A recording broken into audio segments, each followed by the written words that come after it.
Given a set of points in the plane, we study the length of the perimeter of their convex hull. The points in the dataset are imprecise, which means their positions are not fixed. Each of them is only known to be inside a certain convex region of the plane called its uncertainty region. The length of the perimeter of the convex hull varies with the position of the points and lies in an interval between a minimum value and a maximum value. In this video, we study the problem of finding the minimum value. Our first finding is that the function giving the length of the perimeter is convex. For a given set of points, here in blue, and another set of points, in purple, we can do a continuous affine transformation from one set to the other. We examine the length of the perimeter during the affine transformation. We find that the length function is convex. In fact, we can prove that the function is smooth as long as the sequence of points on the perimeter of the convex hull does not change. Also, the second derivative is non-negative. When points of the point set coincide during the affine transformation, the derivative of the length function jumps, but the function remains convex. Since the length function is convex, and it is defined on a convex region, we can conclude that any local optimum of the function is also a global optimum. We find that, when a set of points is a local optimum, there are only 4 different possible situations for an imprecise point in its uncertainty region. In type A, the point is on an extreme point of the region. Moving the point around the extreme point makes the perimeter of the convex hull longer. The perimeter of the convex hull bounces on a line that is tangent to the uncertainty region. In type B, the point is on a segment of the boundary of the region.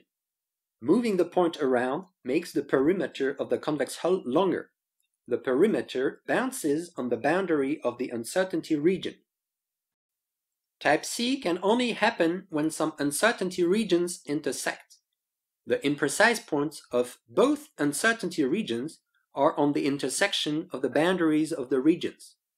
It is impossible to make the perimeter shorter by moving the points around the intersection whenever the angles meet the following conditions.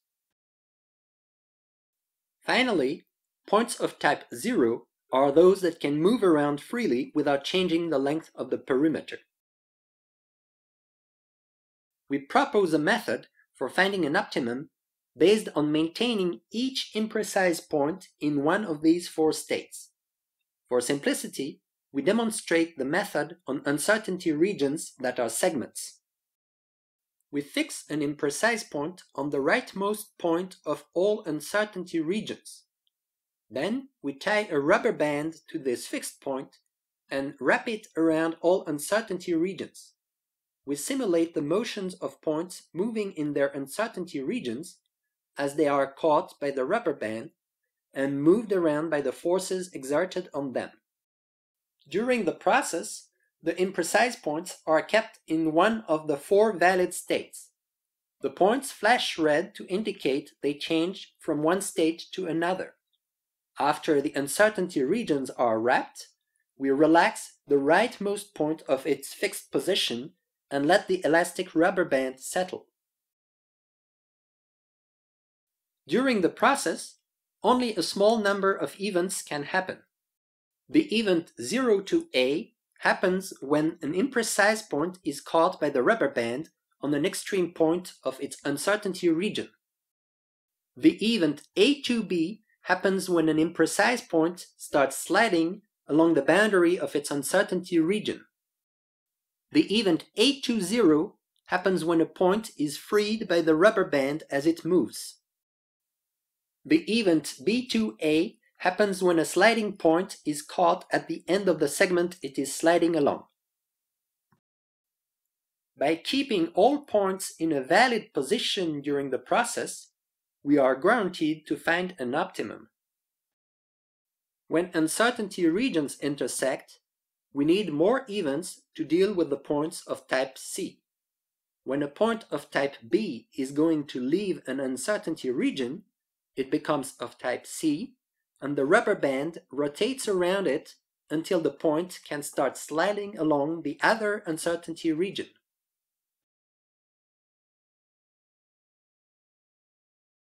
We now discuss the complexity of our method. It is easy to find the next event of the process in quadratic time.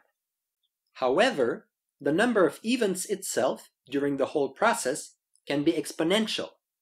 In this example, on the 4 green segments, each imprecise point generates twice more events than the following one. Recall that the points flash red whenever they change states. We can see how often this happens on the 4 green segments. Nevertheless, our method allows to solve the problem on very general instances, including when uncertainty regions intersect. Furthermore, we believe that for most instances, the number of events is linear in the size of the problem.